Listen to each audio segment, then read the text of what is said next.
Straight ahead on CCX News, a woman abducted at knife point outside a Brooklyn Park grocery store. We'll have the latest on the investigation. Plus, Robbinsdale Schools move forward with putting a referendum before the voters this fall. But first, it just seems cruel and unnecessary to do this. A Wayzata School Board vote that shifts school boundaries. CCX News starts right now. Hello, everyone, and thanks for joining us. I'm Mike Johnson. Starting in the fall of 2019, more than 500 Wayzata students will be switching schools. The Wayzata School Board vote Monday attempts to ease some overcrowding in schools and fill a new elementary school. But as Shannon Slatton reports, the change has left some parents frustrated and upset. It doesn't make sense. Like, you're moving kids that don't need to be moved. Vocal parents made up a sparse but passionate crowd at a school board meeting Monday night as the board tackled the always controversial topic of boundary changes. We don't even have children in the school quite yet, and I was online this afternoon looking at Zillow, looking up houses in Minnetonka. We went through this 3 years ago, and I have such a bad taste in my mouth with the school district. The vocal opposition to the boundary change came from parents of nearly 50 children in two subdivisions that currently attend Greenwood Elementary School. Earlier this month, parents staged a walking protest to show how close their neighborhood is to Greenwood Elementary. The change means they'll be moved 2 miles away to Gleason Lake Elementary. It's a great school, but how soon is it going to be that retired people start moving out of their homes and those homes start turning over, and then we're going to be crowded at Gleason Lake and they're going to shift us back? It doesn't make sense to have them go to another school, especially when we're so close and our numbers don't impact the school. Wayzata Schools is dealing with what some would call a good problem to have. New single-family homes are going up in record numbers, with an estimated 1,000 plus homes projected to be built in Plymouth, Medina, and Corcoran by 2020. This boundary shift would help fill a soon-to-be-built elementary school and ease overcrowding in others. Board members recognize the process to change boundaries was difficult. I'm trying to reframe it in my own mind as not a good problem to have, but just a required part of the process to make sure we're meeting the needs of each and every student in the district. In Plymouth, Shannon Slatton, CCX News. Wayzata School Board member Eric Brown was the one lone vote against the plan. Robbinsdale area schools, meanwhile, will ask voters to approve an operating referendum this fall. The school board vote comes in light of the district facing a $10 million budget deficit. And we need to do all the things that we can to support our students around social emotion, our staff, and provide the quality professional development time that our staff really needs to deliver on the expectations that our parents have and our students and we all have for ourselves. According to district officials, the referendum would provide more than $6 million in new revenue. If approved, the owner of a $200,000 home could expect to see a tax increase of $135. The money would be available starting with the 2019-2020 school year. Brooklyn Park police need the public's help finding a person who abducted a woman and tried to sexually assault her. The incident happened in the parking lot of this Aldi grocery store on Saturday, May 12th at around 8 p.m. Police say the assailant threatened the victim with a knife and led her to her car. Surveillance video captured a small portion of the incident. The woman was forced to drive to a spot in Brooklyn Center where police say her captor tried to rape her. However, she was able to escape and call 911. This is something that does not happen very often, thankfully, and that's why we take it very serious. I mean, this is a very serious incident, and we have multiple investigators from our major crimes unit working on it, along with the Brooklyn Center investigators. The suspect is described as a teenage black male about 5 feet 4 inches tall with a slender build. He was wearing a black zip-up jacket with no design on the front, and he covered his nose and mouth with a blue bandana. Anyone with information is urged to call Brooklyn Park Police. A Brooklyn Center lawmaker says she's angry and sad about the lack of meaningful legislation to deal with the opioid epidemic. At a press conference, Senator Chris Eaton criticized pharmaceutical lobbyists and the Republican House leadership. She says they stopped legislation in the House that would have held pharmaceutical companies responsible and forced them to pay up to $20 million for treatment and prevention. Instead, $400,000 that did pass is part of a larger bill that Eaton says should be vetoed. The taxpayers have paid enough. We don't need taxpayer funds to pay to remedy this situation. The pharmaceutical companies caused this epidemic. They knew these drugs were addictive. They intentionally sent them out there to be sold, to make billions of dollars on them, to addict our family members, and knowing that they could overdose and die. Eaton says she may see if the Attorney General is willing to take pharmaceutical companies to court to get money for treatment. In Brooklyn Park, a special council meeting took place Monday night on the Bottineau Light Rail project.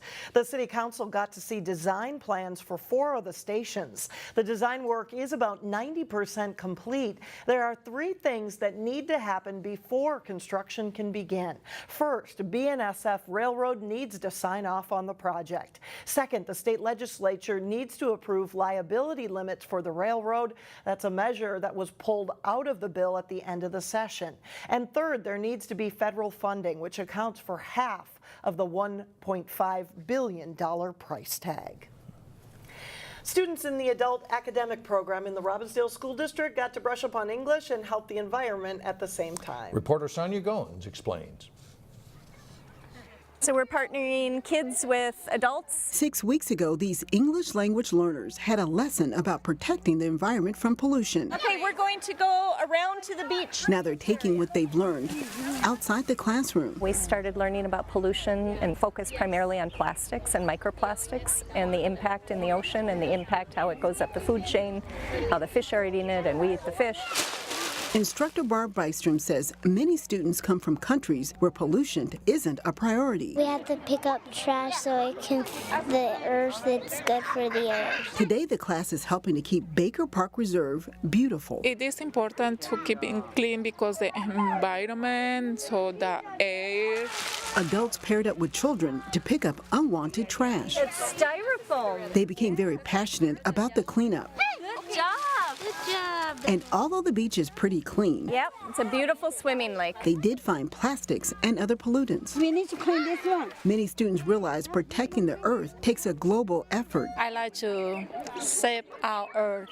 I want to make our earth like pretty and better because we live in the healthy earth. Now Lake Independence and Baker Reserve Beach are a little more cleaner. Good for environment to clean up. You know, they don't want to go to the park somewhere it's really trash. Mother Earth is smiling, and so are the children. Sonia Goins, CCX News. Still ahead, a unique program to help students at Brooklyn Center High School. Plus, rivals Osseo and Maple Grove go head-to-head in the first round of section softball playoffs. But first, turning warmer with rising humidity levels. Today's School Spotlight features a unique program at Brooklyn Center High School. It is called Get Ready, which tries to teach kids about college and beyond. We get more from Eric Nelson in today's School Spotlight. This one goes to Nucci Chang. Last Friday was a joyous occasion at Brooklyn Center High. Our team is going to see to it that they graduate college so that they can apply that leadership to our communities here. At the school's scholarship award ceremony, and the award amounted is up to $200,000 per student. 4 seniors received prestigious Act scholarships, which are meant to inspire future community leaders. One of the recipients is Nucci Chang. Augusta and Nucci are going to Augsburg University. Nucci is a product of Brooklyn Center's Get Ready program. I really want to be a graphic designer, which accelerates college and career preparation. With the help of Get Ready, all their time and helping me, I was able to achieve this scholarship to go to Augsburg University. Meanwhile, Pablo Vasquez is going to St. John's, thanks partially to a school board student representative scholarship. They have given me the opportunity and the necessary tools to have and explore and expand my mind and knowledge. All right, so this is Get Ready University, or a Get Ready office. Get Ready is located in a small room that was once a closet. We try to give it like a college atmosphere. After receiving a total makeover, the lights are low, the setting is casual, and the college pennants let students know they have plenty of options. And we're really embedded within the school. We have built strong relationships with admin, teachers, other staff members, the students, so we really feel a part of the school community, which I think is attributed to our success. Students who are part of Get Ready often enter the program with low expectations, but they leave with a sky is the limit mindset. Never settle with the bare minimum, always raise your expectations. So it really boils down to finding out what they need and when they need it. And us being here every day during the school day really gives us the opportunity to be successful with these students. Part of the Get Ready program includes free road trips to northern Minnesota. To learn about Minnesota history as well as find out their own identity within the question, what does it mean to be Minnesotan? This gives the kids a chance to expand their horizons. Then we just saw like, wow, there's more to Minnesota than we've been living in. In Brooklyn Center, I'm Eric Nelson, CCX News. Still ahead, the Minnesota Twins help some Maple Grove students draw up an anti-bullying game plan. But first, Champlin Park lights up the scoreboard in the opening round of section softball. Jay Wilcox has the highlights coming up next.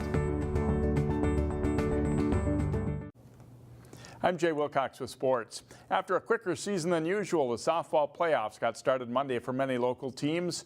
Rivals Osseo and Maple Grove were matched up in the opening round in Section 5 4A. The Crimson looking to avenge a regular season loss to the Orioles. In the bottom of the second, Sydney Hockett starts a two-out rally.